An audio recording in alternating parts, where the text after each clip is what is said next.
नमस्कार, yes news महाराष्ट्रमध्ये आपल्या सर्वांचे स्वागत। आपला संकल्प विकसित भारत रथाचे चिकुर्डे येथे भव्य स्वागत। भारत सरकार नियोजित आपला संकल्प विकसित भारत या रथाचे चिकुर्डे तालुका वाळवा येथे गावचे लोकनियुक्त सरपंच रणजित पाटील दादा यांच्या हस्ते श्रीफळ वाढवून रथाचे स्वागत करण्यात आले। चिकुर्डे येथील भवानी चौकातून रथाची मिरवणूक काढण्यात आली। यावेळी चिकुर्डे येथील महादेव मंदिर हॉलमध्ये केंद्र व राज्य शासनाच्या विविध योजनेचे मार्गदर्शन करण्यात आले। तसेच विविध योजनांचा लाभ घेण्याचे आवाहन सरपंच रणजित पाटील यांनी केलं।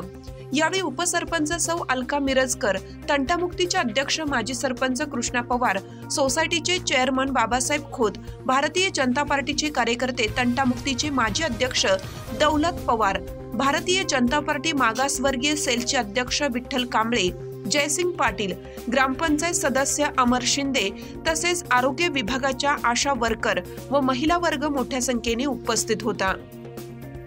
यस न्यूज महाराष्ट्रासाठी प्रताप पाटील, न्यूज प्रतिनिधी।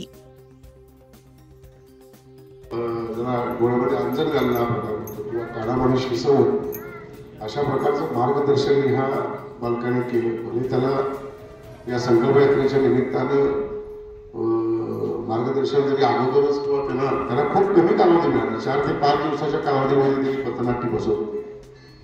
खूप सुंदर पद्धतीने सादरीकरण झालेलं आहे। शाळेचे विद्यार्थ्यांनी केलेले त्या सगळ्या आपले जे विभाग आहेत, ज्या विभागाच्या माध्यमातून गावाची जडणघडण आणि विकास सुरू आहे, त्या सगळ्या विभागाच्या प्रतिनिधींनी खूप चांगल्या पद्धतीनं इथं सादरीकरण केलेलं आहे आणि त्यांच्या नवीन नवीन योजनांच्या आम्हालाही बऱ्याचशा माहीत नाही अशा योजनांबद्दल आपल्याला माहिती दिलेली आहे।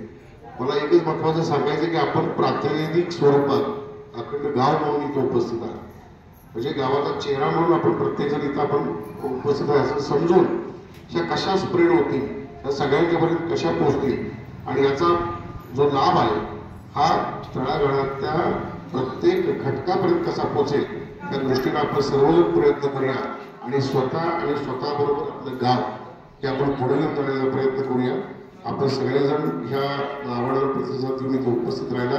या सगळ्या विभागाचे मुख्य जे आहेत, गावाच्या प्रत्येक विभागाचे मुख्य, गावातील प्रतिष्ठित मंडळी, महिला वर्ग, विद्यार्थी, त्यांचे शिक्षक मंडळ आणि माझे सगळे सहकारी यांच्या वतीने मी आपलं आभार मानतो। धन्यवाद।